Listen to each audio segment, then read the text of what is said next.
அமீருல் மோமினீன் சையதுனா Umar ibn Khattab ரதியல்லாஹு தஆலா அன்ஹு அவர்களின் ஆட்சி காலம் அது. பாரசீகத்தில் பல இடங்களில் இஸ்லாமிய படைகள் யுத்தம் நடத்தி கொண்டிருக்கிறது. இன்னொரு புறத்திலே பைத்துல் மக்தஸ் மீட்கப்படுகிறது. முஸ்லிம்களினுடைய கையில் பல ஆண்டுகளுக்கு பிறகு பைத்துல் மக்தஸ் வந்த சந்தோஷத்தில் அதனுடைய சாவியை அதன் பாதிரியிடத்திலே மக்கள் கேட்கின்றனர். முஸ்லிம் தளபதிகள் கேட்டபோது அவர் தருவதற்கு மறுக்கவில்லை. ஆனால் ஒரு நிபந்தனை வைத்தார். நான் சாவியை உங்களிடத்தில் ஒப்படைக்கிறேன், ஆனால் உங்களிடத்தில் அல்ல, உங்கள் தலைவரிடத்தில், உங்கள் அமீருல் மோமினீன் ஜனாதிபதி இங்கே வர வேண்டும், அவர்களுடைய கரத்தில்தான் நான் சாவியை ஒப்படைப்பேன் என்று சொல்ல அந்த தகவல் சையதுனா உமர் இப்னு கத்தாப் ரலியல்லாஹு தஆலா அன்ஹு அவர்களுக்கு வழங்கப்பட்டு அவர்களும் அங்கிருந்து புறப்பட்டு வருகிறார்கள். வரும் வழியெல்லாம் பிற மதத்தவர்கள் வாழக்கூடிய பகுதியாக இருந்த பொழுதும் அமீருல் மோமினீன் அவர்களை கண்ணியப்படுத்தினார்கள். காரணம், இஸ்லாமிய படை அந்த நாட்டுக்குள் வந்தபோது பெண்களுக்கான எந்த தொந்தரவும் இல்லை.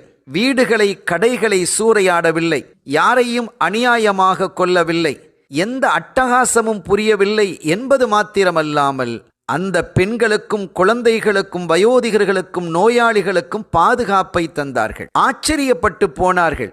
நம் எதிரி படை இப்படியெல்லாம் இருக்குமா?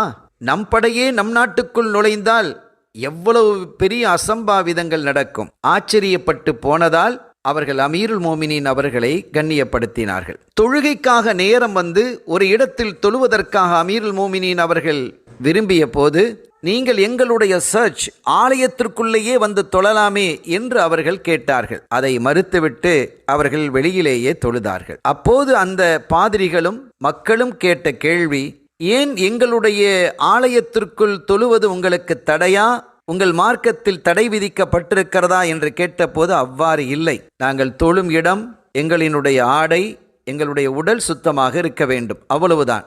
ஆனால் நான் உள்ளே வந்து தொழுதுவிட்டால் முஸ்லிம்களுடைய ஜனாதிபதி இங்கே தொழுதார் என்று வரலாற்றில் அது பதிவாகி நாளை அறியாத முஸ்லிம்கள் ஜனாதிபதி முஸ்லிம் தொழுத இடம் இது, எனவே இது பள்ளியாகத்தான் இருந்திருக்க வேண்டும், அதை நீங்கள் உடைத்துவிட்டு சர்ச்சை ஆலயத்தை எழுப்பி இருக்கிறீர்கள் என்று பிரச்சனை எழுப்பிவிடக் கூடாது என்பதற்காகவே நான் உள்ளே தொழவில்லை என்ற அந்த நீதியான வார்த்தை இந்த இன்றைய காலத்தில் நம்மை எல்லாம் நிமிர்ந்து பார்க்க வைக்கிறது.